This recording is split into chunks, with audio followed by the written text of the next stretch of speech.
Ronnie Le Drew has put his memories down for his new book, Zippy Me. And he joins us now. Ronnie, oh goodness, we all know the theme tune still. Everyone of a certain age, let's put it that way. Thank you. And like we say, a lot of these memories have been put into this book, Zippy Me. And they're incredible memories. There's a lot in there. And this all began when you were a 15-year-old boy. That's right. I'm guessing not many of your friends were wanting to get into theatre to be a puppeteer. No, not indeed. I mean, I, in fact, originally wanted to be in musical theatre. I thought, marvellous, I'm going to be... Yes, there was a love of performing. Yeah, I love performing.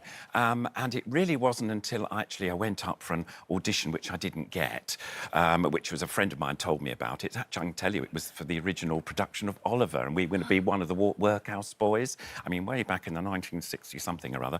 Anyway, I didn't get that. And I suddenly, walking back from that, I suddenly thought, well, you know, I've done puppets a little bit at home, you know, in the flats and everything. Maybe I could be a puppeteer because I wouldn't be sort of... My body or my physical looks wouldn't come in the way because you'd just see the puppet on my hand. Well, of course, here you were at 15, loving what you were doing. Yeah. Neither your headmaster or indeed your dad were terribly happy. No. Your dad gave you 6 months and then you had to get a real job. Thankfully, you stuck with it. Because then Rainbow came into all of our lives. Yes, indeed. I went along, had an interview with the producer, met the cast, who I'd sort of felt I knew them anyway because I'd watched some of them on the screen already. Anyway, I took over for 6 weeks, and then after the 6 weeks finished, we had a break while they sort of rewrote new scripts and said, we'd like to, you know, use you again. And this went on for 20 years. My goodness. So we became a family, really. We just got on well. We saw each other, what we called during term time, and then we did other jobs when we were away from the series. And then we came back and said, oh, what did you do in the holidays or whatever? You know, it was really lovely. And in the book, you do talk about what happened when the cameras weren't rolling. Right.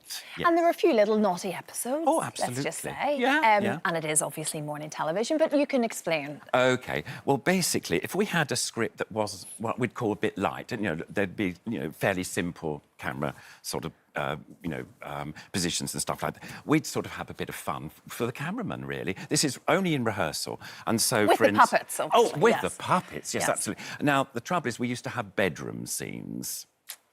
And with Zippy and George lying in bed, now, you know, well, Zippy, I'm afraid, it was his fault, I have to admit. And he might be sort of doing some extra sort of movements that maybe adults... You might see in Love Island. Yes, I think you're absolutely right. Yes, Mike would appreciate that. Yes.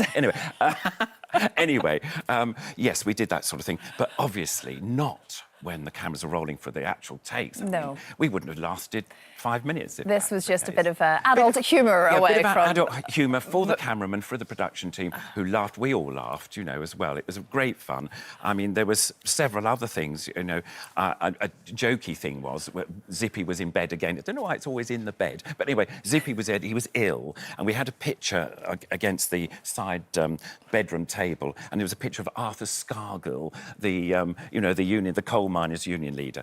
And basically, we kept it on there as a joke to see whether they would notice, you know, in the camera rehearsal. Well, sure enough, because the producer went, oh, my goodness, we can't have that there. And we all burst into fits of laughter. We just, you know, were timing to see how long you would take to notice it, that sort of stuff. Yes. So there were all silly stuff like that, really. Well, there are lots and lots of various little memories and other things that you did as well, working alongside Michael Caine and David Bowie. I mean, it's all in there. It's in the book. It's Zippy Me. Yeah.